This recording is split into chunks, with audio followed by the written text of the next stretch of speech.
There is one more thing. It's been emotional.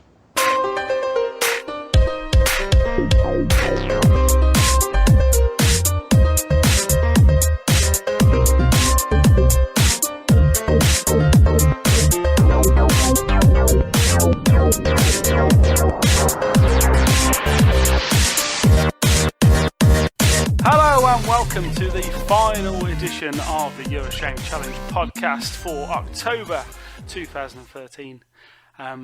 We have made it, gentlemen. We have been to Eurogamer, so the challenge is officially now finished. And with us today, not a full team, unfortunately, because somebody couldn't be bothered. They want to play GTA instead. We've got Darren and Terry. Hello. Hello. So that's it then, boys. It's all finished. It's all coming to an end. We can stop moaning about the YoS Challenge. We can indeed. Some of us have done it nice and done it properly, Thank Darren. you. Some of us have really not done it properly at all, Terry. What? But we're there. Initial thoughts for this episode? Thank fuck for that. Yeah.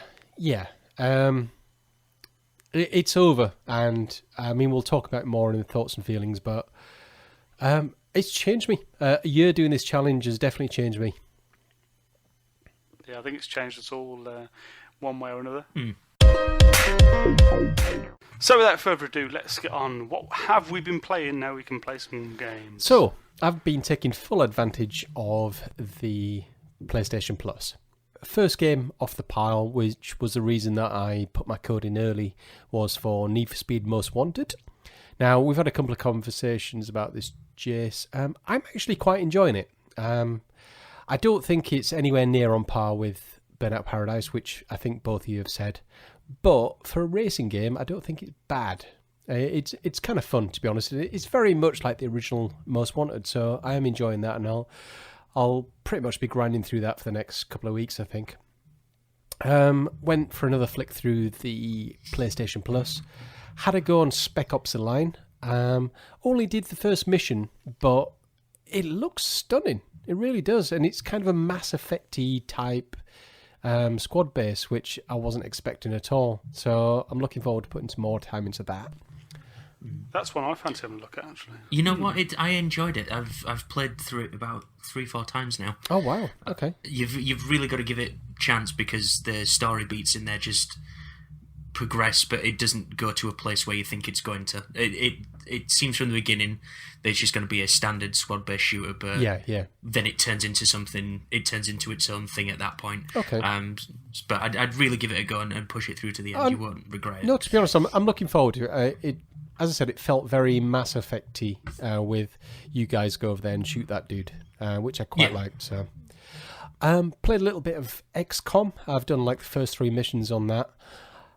Single player, I'm enjoying it. But to be honest, I enjoyed more the free weekend on Steam this weekend. And me and our lass, we played a couple of games of multiplayer, and that was great fun. I was actually tempted to drop and get 2 copies of that when it was down at £7.50, but I didn't. Because she said, oh, well, I won't play the single-player game. I've not played the game enough to know whether you can take your single-player characters into the multiplayer in that. So I would just have an unfair advantage if you can. So I didn't bother with that. Just before recording, I thought I'll give Little Big Planet karting a go. A little too Mario Kart for my liking. I love Mario Kart, but I think it just feels like too much of a clone, even the power sliding around corners and the weapons and stuff. I guess if the community and everything's behind it, then it might be okay, but I'm not sure how. I don't really have room for another Mario Kart type game in my life at the moment. And if you do, you need the superior Sonic and All-Stars Racing Transformed, which is far better than either of them two Really? games. I've never picked it. Yes. Okay. Yesterday I played a demo of Beyond Two Souls, and I was absolutely blown away. It goes on for about an hour, and I swear, after finishing playing it, I moved it to the top of my rental list because I was just blown away. It looks next gen. The story is just so immersive. I don't know if either of you played Heavy Rain. Yes. No. Yes, and got bored of it. No, so I completed Heavy Rain, and essentially it's just it feels like a entire QuickTime event with a few little added tweaks in there. But I really enjoyed what I played, and it looks absolutely amazing. It did look good when we went down to Eurogamer, but from kind of the stuff I'm hearing about it, it's getting pretty middling reviews, which is quite bad. But then again, if you liked Heavy Rain, I mean, I played it to completion, but I got bored towards the end. I think there wasn't enough There wasn't anything really much interactive wise to do. Okay, fair enough. I've been giving the Vita some love, but still with a PS Plus. I've been addicted to the Urban Trial Freestyle, which again feels a bit like a Trials clone, but without the analog accelerator and brake. It makes it a little bit harder or a little bit easier, either way. Tried the Stealth Inc., which seems to be on the PS3 and also the Vita. Played about 2 levels of that and thought, not my cup of tea. It's just kind of a puzzle platformer thingy, so deleted that. Played some Animal Crossing. Turnips. I've now bought and sold 2 lots of turnips, and I've made a lot of money. Doing it wrong. To be honest, it's one of those, if you've got like 30 minutes spare, it's just like, I'll just fire it up and I'll go and see my neighbours and talk some weird shit to them. Because some of the sayings and stuff that come out with, it's just like, what the fuck? Who is this aimed at? I don't know if I've just got one of those dirty minds, but when you read between the lines and stuff, it's just like, right. But anyway. And I got the first game I got through on my rental was Monster Hunter 3, which I actually got to use the CirclePad Pro, and it looks gorgeous, but it looks a massive grind. And with Monster Hunter 4 already out in Japan, I thought maybe I'll just send this back and not put that much time into it. I mean, it did look good, but I don't think the community's behind it anymore. And if you could play online multiplayer, maybe, but our other half isn't going to get it. So I don't think that's something I'm going to grind on its own. So I sent that back. Yeah, there's a lot of love for that at the old Nintendo bit of the Eurogame. Yeah. Yeah, I think even the people who were really into it now, it's probably passed by a little bit. Yeah, absolutely. Everyone's put in hundreds of hours into it, so you're not really going to be on a level footing. No, absolutely. And then the final game I've been playing is Goddess. I was gifted that, but we'll get to that in the next section. Very good game. Crashes a lot, but as they've said, it is only beta and it's only 41% complete at the moment. But it's very easy to start playing that, and all of a sudden your day's gone. It's like, whoa, what happened? Yeah, that's another one I really want to look at. Is it got the elements of the old Populous and that in there that I used to love? Yeah, so think Populous 3-ish. Cross with Black and White, but without the creature. Okay. It ticks a lot of boxes. Plus, you've got, I won't say Minecraft, but you are able to. In fact, less Minecraft and think more. Did you ever play From Dust? It was on on Xbox Live Arcade, Summer of Arcade last year, I think. Yeah, I've seen it. I haven't played that one. But I get the so idea. you can manipulate the world around you, and your little followers do stuff. You've got no direct control over them. Very clever game. Very much time sink. I think Christina's already put 30 hours plus into it. Yeah, every time I fire up Steam, it looks down the list and there she is playing it. Yeah, bless her. But that's me. I mean, I know we've only been back from Eurogamer, a week and a half. So that's quite a lot I've managed to get in. But it's nice having the weight lift off my shoulders and I can crack on with this PS Plus. Jayce, what have you been playing? Bugger all new, really, mate.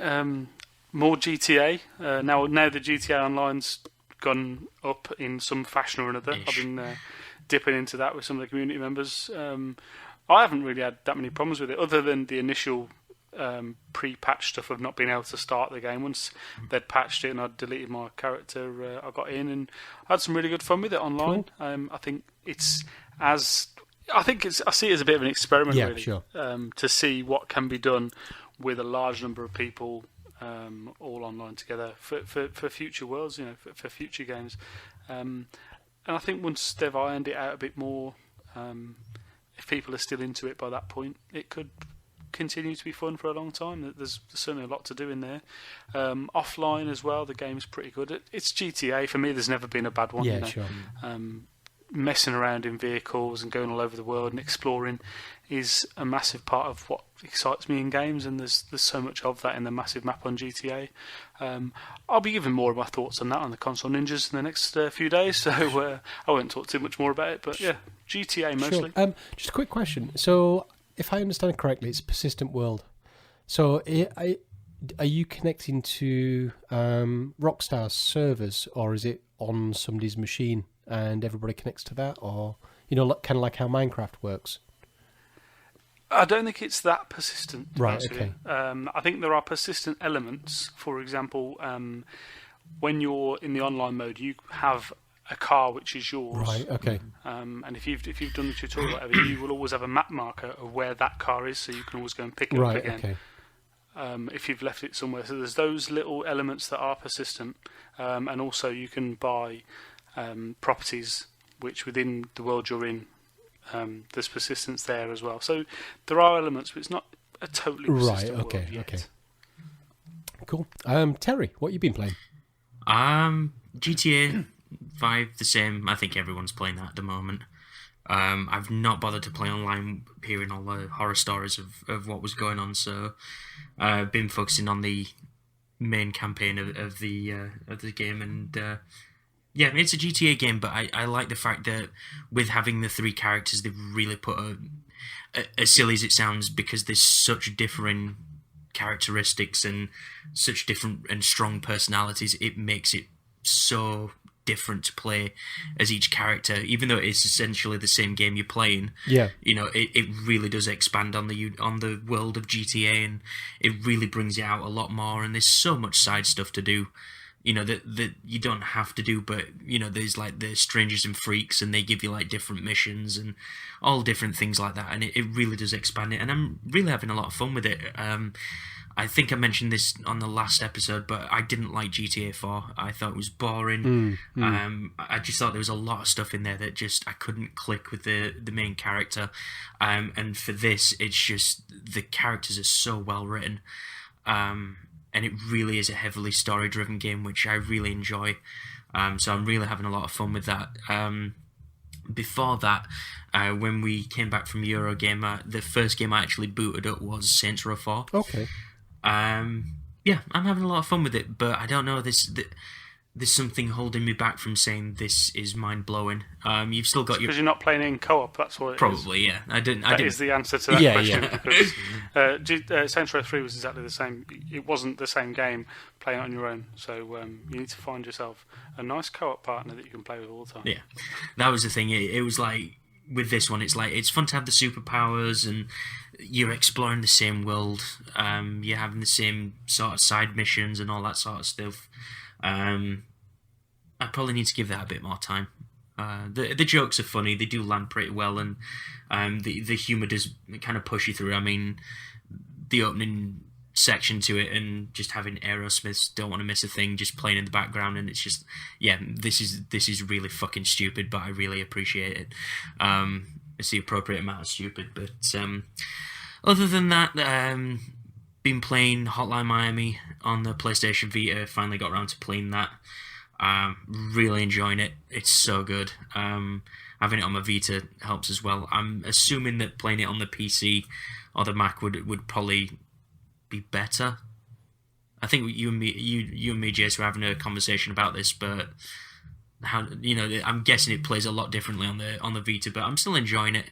Killzone Mercenary, I purchased that at Eurogamer because you, Darren, and me played the multiplayer. Yeah, we did. Yeah, demo that they had going on, and it was like,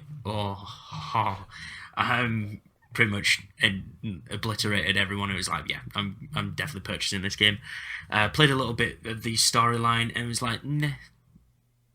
So obviously multiplayer is a lot more fun. So I need to get on it. So they bring out the brown of Killzone properly on the Vita. It's so colourful. It's amazing. It's not Killzone of old. It's like they're trying to transition to Killzone Shadowfall.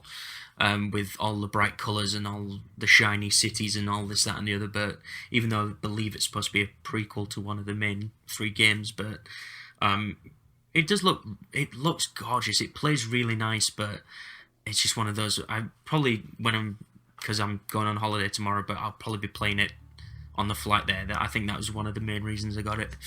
Animal Crossing, played quite a lot of that when I was down at Eurogamer. I haven't touched it since I got home, which I really need to go back to at some point. Again, I'll probably be playing that in the airport. And the one thing that you guys got me addicted to when I was at Eurogamer was the street passing, which I've never ever dealt with, and it's like crack.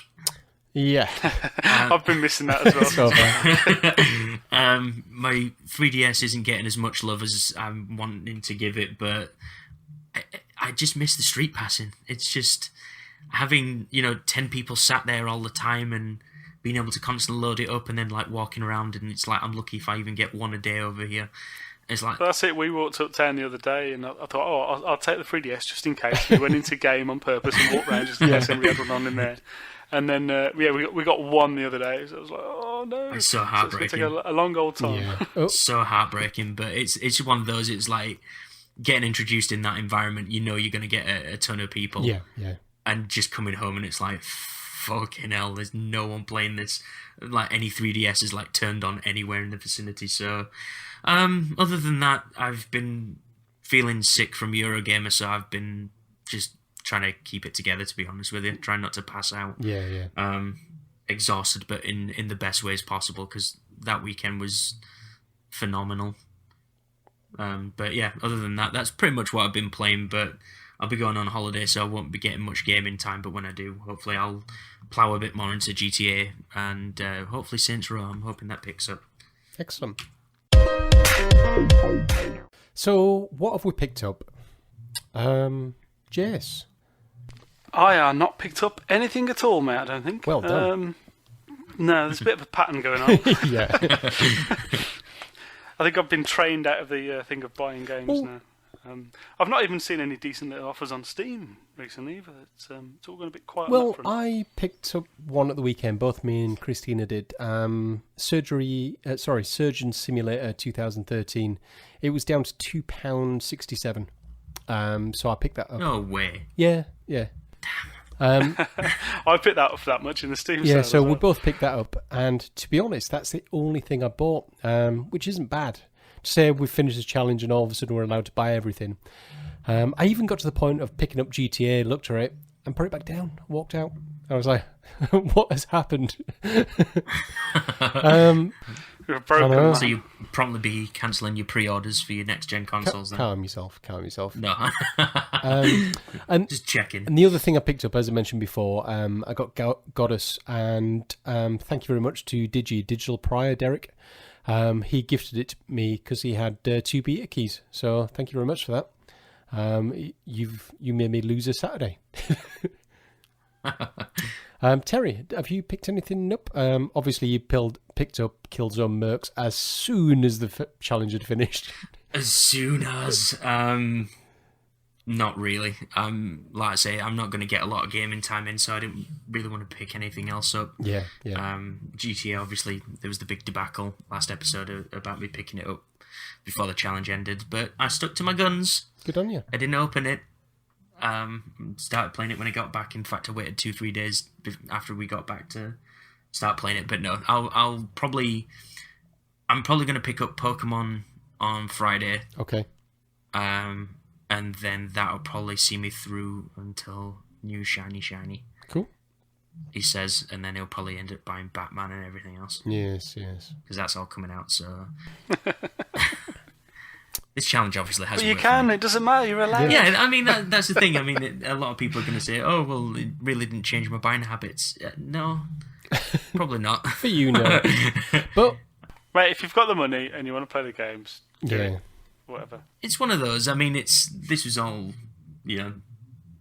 fun. This, I say fun, but it was a laugh. But yeah, I'll probably end up playing Batman at some point. I am thinking about when I come back, I'm probably going to sell the games that I really don't want anymore. I'm really going to start investing heavily in the whole rental stuff now, because I kind of feel like I'm done buying games, unless it's like the main stuff. I think, like you were saying, Darren, like only really like multiplayer games that you're going to be picking up, and all those like special games you are going to keep and probably play like for a long time, like I'm guessing like Destiny and stuff. Yeah, absolutely. But other than that, I can't see me buying like Call of Duty Ghosts and stuff like that. It'll be a rental for me. Yeah, cool. It's too much money. Yeah. So, just off the back of that, talking about things we might pick up, just from each of you, or each of us, one game from Eurogamer that you are definitely going to pick up. Titanfall. Definitely Titanfall for me. That was a surprise hit for me. I wasn't expecting it. I was just thinking. I just thought it might be another COD clone. But no, Titanfall is a definite. And kind of like Terry, I've already got my rental services set up. So Beyond Two Souls, that has gone onto the rental list. Batman's gone onto the rental list. And to be honest, there's a lot of games that are single player, and I'm thinking, why don't I just rent them? Because I'm only going to have to sell them afterwards. So we played. Good shout. Yeah, I was going to say because we played Wolfenstein. Yeah.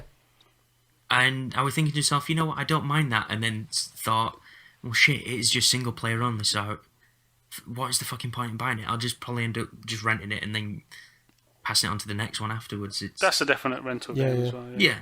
I think I agree with Titanfall though. That's it was the big one as well for me. I think other than So You Are Being Hunted over in the indie bit, which I really loved. Titanfall's going to bring something new to the party. I think. Yeah, I think. Did you guys hear about the? There was a guy who had lined up 24 times to play that game. Wow. Yes. He was on like first name basis with like first name terms with all of the guys working on there. And then I believe we actually got on the last match with the guy, and he was basically saying that you didn't want to get on a game with him because he knew how to finish it quicker. And he was like, motherfucker. Like, I know I've lined up for fucking an hour and a half at this point, and you're going to just end the game in 5 minutes. Fuck you. But, I mean, that is pure dedication, is that? I mean, you and me, Darren, we were lucky enough to be like, what, the third group of people in on the Thursday? Yeah, that's right. And it was so easy to get there, and then, like, seeing the lines afterwards that people were saying that they were queuing for like 2-3 hours long just to play Titanfall, and just thinking, I'm so fucking glad we got that over and done with on the Thursday. Yeah, absolutely. But it was so worth it. I mean, I don't know about you guys, but did you find that you were starting to just kind of play it as Call of Duty, and then towards the end you thought, oh no, I've still got these extra abilities that I can use and all the Titans and everything? Because for the first 5 minutes of playing it, it was like just playing it as a standard Call of Duty multiplayer mode. See, I made a conscious decision not to do that. Yeah. I played the first 5 minutes a bit more like Jet Set I Radio, was saying, where I was just running around the walls and not double shooting jumping anything, and just see how high you could get. Yeah, I mean, that was the thing for me, is like I was playing it consciously, like I was just running around and running upstairs and thinking, fuck, I can jump. Just amazing how much that changes the game, and then obviously with the Titans and everything, but it's such a fun game. I mean, the fact that they've incorporated both like a single player into like a multiplayer world, is an interesting idea, which I'm really... Yeah, it's blurring those lines, which could be good, because you could potentially be playing through your campaign and then be put in with any old bunch of randoms, so it could always be different. It could always be different styles of play you're up against. Yeah, and that's the thing that fascinates me. It's, you know, it is a case of, for me, I don't play a lot of multiplayer because there's no real reason to play it other than shoot the opposing team. But if this is giving you a reason and it's like got some element of story to it, I can see that being, you know, kind of a big hit for me. It's going to be a big hit anyway, but I mean, everyone's going to be playing that fucking game when it comes out. But I think for me, it was Gamer Show for me. Yeah, absolutely. Let's go for the next section. What have we missed? Is there anything we've missed? Apart from FIFA, which doesn't count anymore? I was never bothered about FIFA. To be honest, I think it's only been a week and a bit. I don't feel like I've missed anything. I'm just covered in the love that is PS Plus at the moment, and I've just got. To be honest, I mean, this sounds horrible because I am an Xbox fanboy, but since coming back, I've not switched on the Xbox, and the PS3 has been the console of choice. But I guess that You've not switched on that lovely Halo Xbox. I know, all the Gears of War one. You best give it to me then. Yeah, I don't. If you're not using it, mate, then you may as well give it to me. No, it's okay, Jayce. It's okay. I'm sure I'll get bored of the games that are on here. It's just kind of the honeymoon period at the moment. It's like, look at all these new games. Hence, like tonight, I was flicking through the Little Big Planet karting, and it's just to get a feeling what these games are like and whether I can just delete them. Because as it stands at the moment, there's 26 games on the hard drive of the PS3, and I'm thinking, I don't need that many games. I don't think I completed that many in the entire challenge. So, but it's so nice to know that you're getting them for free. Well, it's not actually free, but yes, for 40 quid a year, it's very good value. And to be honest, I'm more liking the auto download feature, because we all know how bad the PlayStation is. You got to fire up a game and you put your control down for 5 hours while it updates. Just to have that happen in the background, that's a very good thing. So yeah, it is nice that. Yeah, sorry, go on. No, sorry, I was just going to say yes. And currently, I've missed nothing. I've got my blinkers on still. Jayce, you missed anything? Nah, there's not a lot going around. As I said before, mate, there's that big void at the moment where there's going to be a little rush of games before the next gen comes out, just to try and get those last few sales on 360. Yeah. And then next gen's going to hit, and the world's going to turn upside down for a lot of people, and you're going to get that rush of crappy launch titles, which we all are looking forward to. They're going to turn out to be shit. Watch Dogs. We know how it's going to go. We know what's coming up. So, no, there's definitely that void at the moment where there's nothing to miss. And that's all I can say. Terry? Nothing really. Like I said, like Jay said, there's really nothing to do until the next gen stuff. I mean, you've got your little bits and pieces, but like I say, I'm more focused on renting at the moment. But just a kind of interesting aside, like you guys, like coming out of the show that was Eurogamer, like where does your allegiance stand at the moment between the next gen consoles? Because getting hands-on time with them gives a little bit more insight into everything, and I'm just interested to kind of see where you guys stand with that. So, the Xbox is currently my primary console. The whole show, the whole everything, I came away with a better feeling for the PS4. Just based on what I saw, what I got to play. I thought the PS4, just the whole presentation, everything was better, and I'm more excited about that. It doesn't. Did you like to get your hands on with the real console and stuff? Oh no, you didn't, did you? Oh no. So anyway, but the PS4 show was good. It doesn't mean I'm going to switch to being primary on the PlayStation, but I was more blown away by the presentation. Mm-hmm. I did play Dead Rising. I did play Forza on the Xbox. I wasn't blown away by either of them. There again, I played Octodad on the PS4 and nearly threw the controller. That was not a game for me. I thought it was fun. I enjoyed that. I didn't get a chance to have a go on that, but it sounds right up my street. Yeah, it was kind of frustrating, but yes. Jayce, what about you? Still firmly in the Xbox camp? Yeah, I've never been one to shy away from saying I'm Xbox through and through, mate, to be honest with you. I've just never been enamoured by the PlayStation 3 ecosystem. It's never dragged me in. All of my friends list is on the Xbox. All of the games I like are on the Xbox. I'm only going to afford one, realistically, so I'll get the Xbox, really. So it comes down to a choice of which one plays Halo. Yeah, well, it's not entirely that by a long stretch, but it's certainly a consideration because Halo's amongst my favourite franchises. Yeah. So why not? And everything else that is my favourite franchises are likely to be multi-platform anyway. Absolutely.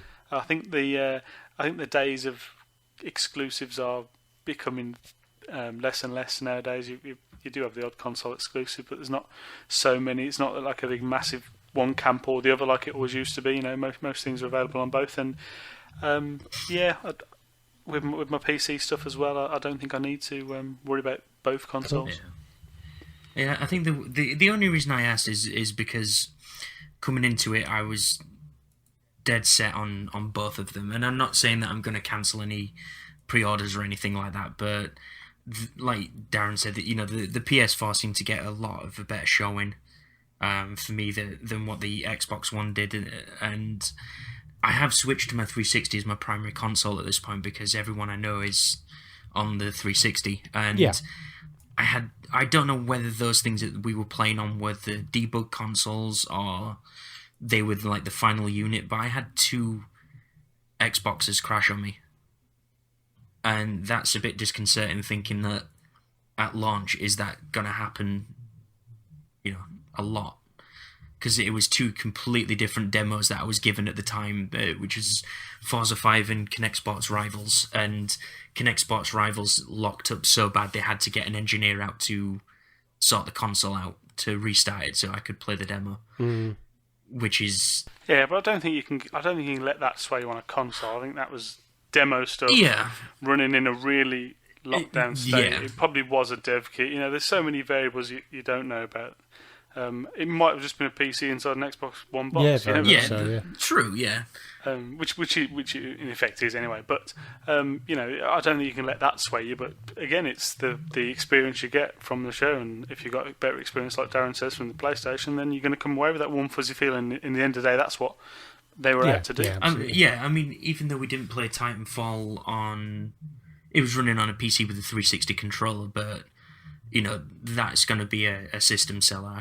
I can see that, but like I say, I'm not going to cancel pre-orders on both, but I think that PS4 did kind of win people over at Eurogamer, and in quite a big way, to be honest with you. But I mean, what I played of Dead Rising 3, I enjoyed that. I enjoyed Forza 5 when it worked. So yeah, I mean, Titanfall as well, I'm looking forward to. But no, I'm just interested, really, to see what you guys thought about, kind of coming out of Eurogame and seeing what you're thinking. Little extra section here, which has been named The Future. Jayce? So, the future. Obviously, this little podcasting family is about to break up because we got to the end of this one. There was talk about doing something similar or something along the same sort of lines. That soon got quashed by everyone involved. But I don't think it's the end of hearing any of us talking together, to be honest. We've certainly had some talks. We've got other podcast avenues, obviously. We've got Console Ninjas, we've got other things that are going on. So I'd say keep an eye on us on the Twitters, keep an ear out for what we're doing, and you will probably hear us talking together sometime. Indeed. That's assuming... That's if you two are up for it. Don't let me tell you that's what fine. to do. Because we have agreed that Si would take on the editing. However, the fact that he hasn't made it to half the episodes, if you're happy for one every 6 months, then that's fine. I mean, it was discussed at that point that when you told me that, it was like, I'll see about taking over the editing, which I've still got to give that a go yet. But if I can... For the people listening, I don't have a life outside of games. I do, but I spend the majority of the time sat in front of a TV doing nothing. So, I mean, if needs be, if I can edit, I'm pretty sure we could do something. Save you guys from having to do anything. That works for me. Don't you worry about it, mate. We'll do stuff. Stuff will occur. We better do. Sure. We better do. But so because we're at the end, there's no questions. I think everyone's lost interest, as we are. So no questions in the And also, I've just checked. There's no iTunes reviews either. So. God damn it, people! What's wrong with you? It's a bit pointless at the end, though, isn't it? Well. But anyway, everyone who did send in questions and reviews throughout the entirety of the YoS Challenge podcast, a big thank you to all of you. It's given us something to talk about, it's given us things to think about, and it's given us a chance to share the journey with people. Yeah, absolutely. So I think absolute well done to all the people that took on their own personal challenge, and the people that have just started, and the people that have only got a couple of months left. So you people are fucking crazy. Yeah. Absolutely. In fact, if you want to listen to somebody who's embarking on the challenge, I suggest subscribing to the Last Save Loaded podcast. In fact, you will find Si on that last episode, telling you how good he was at the challenge. Feel free to compare notes, and Nice. and we'll discuss on Twitter. Cool. Well, that's it then. We're gonna wrap this up. Thanks, lads, for an interesting year in one way or another. Personally, I'd like to say a big, massive well done to Darren for probably being the one that's done it right the most. Yeah. Congratulations. And a big well done for Terry for keeping it interesting by playing all the games. I mean, let's face it, it gives good content, so, you're welcome. It was a bit of contrast, so... Yeah, exactly. Of course, mate. That's what it's all about, isn't it? You can't all be the same. Doing it right, me. Doing it wrong, you. So it's all good. Yeah, indeed. So if you do want to find us on the Twitters, we'll keep the You're a Shame challenge one going for a little while. So that's at YoS Challenge. And we've got us personal Twitters. So we've got Jayce Stokes, and we've got myself, which is D5120.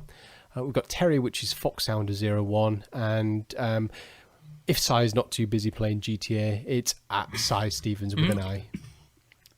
Or if you want to abuse him for not turning up for the last episode, of course. I'm sure he'll welcome absolutely. it. Okay, well, thank you very much, and we'll speak to you soon. Okay, play the sad music. It's time for us to leave this podcast. Cheers, boys. Goodbye. Thank you very much, Thanks for guys. listening, everyone. Bye. Bye-bye.